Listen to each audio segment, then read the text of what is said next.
రామ్ ప్రసాద్ గారు, మీకు ఆల్మోస్ట్ ఇప్పటివరకు ఎగ్జిస్టింగ్ క్లయింట్స్ ఒక 2000 మంది ఉంటారు కదా. ఈ 2000 కుటుంబాలలో అంటే అరే ఏంటి ప్రతి ఒక్కరు ఇలాంటి తప్పే చేస్తున్నారు, ఎందుకు ఇలాంటి తప్పు చేస్తున్నారు అని మీరు ఫీల్ అయిన సందర్భం ఏది? డబ్బు విషయం, డబ్బుని మేనేజ్ చేసుకునే విషయం. అందరూ డబ్బు ఇంత టార్గెట్ పెడతాను కానీ టైం టార్గెట్ పెట్టట్లేదు. నేను అందరికీ చెప్పేది ఏంటంటే మీరు డబ్బును టార్గెట్ చేయకండి, టైం టార్గెట్ చేయండి.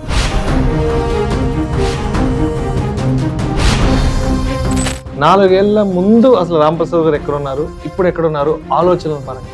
అతిపెద్ద లెర్నింగ్ ఏంటి అంటే ఒక విషయం అర్థమైంది, ఈ ఒక 2-3 వేల ఫ్యామిలీస్ని కలిశాక.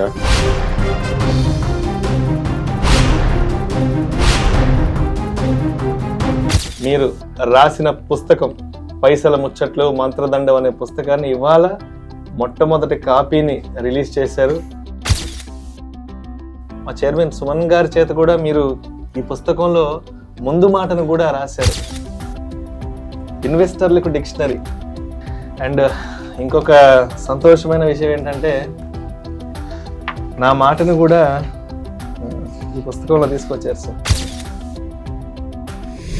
చాలా అంటే చాలా సంతోషంగా ఉంది రాంప్రసాద్ గారు.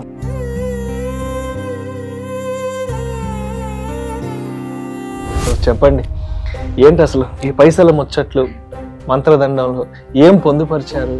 అయితే దీనిలో రాసిన ప్రతిదీ మన అనుభవమే. మన అనుభవం అంటే మన క్లయింట్స్ నుంచి మనం నేర్చుకున్నది. మనం నేర్పించింది ఏమీ లేదు, మనం నేర్చుకున్నది ఎక్కువ. ఆ అనుభవాన్ని అందరికీ హెల్ప్ అవ్వాలని రాయటం జరిగింది.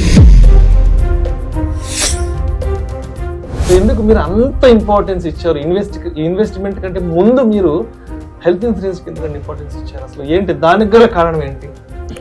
సార్ నేను గట్టిగా నమ్మేది ఏంటంటే ఒక మధ్యతరగతిని అక్కడ నుంచి కిందికి నెట్టగలిగింది ఒక హాస్పిటల్ బిల్లే. హాస్పిటల్ నిజానికి నా పర్సనల్ లైఫ్లో కూడా మా మదర్కి ఒక మేజర్ హెల్త్ ఆరోగ్య సమస్య వచ్చినప్పుడు 2006లో ఆమెకి ప్యాంక్రియాటిక్ క్యాన్సర్ రావడం జరిగింది. అప్పట్లో 6 లక్షల పైన వద్దని చెప్పడం జరిగింది. ఆ రోజు నా జీతం 6000. అదే ఆ రోజు ఒక ఇన్సూరెన్స్ ఉంటాయి, ఆ ఇబ్బంది ఉండేది కాదు కదా.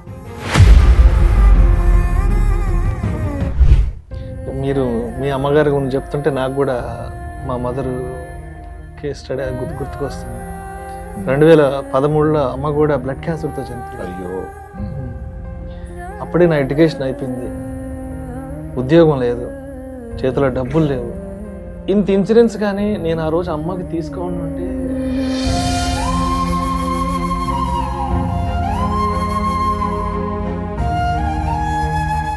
ఈరోజు అమ్మ మనతో ఉండేది కదా, ఈరోజు అమ్మ నా ఎదుగుదల చూస్తుండేది కదా.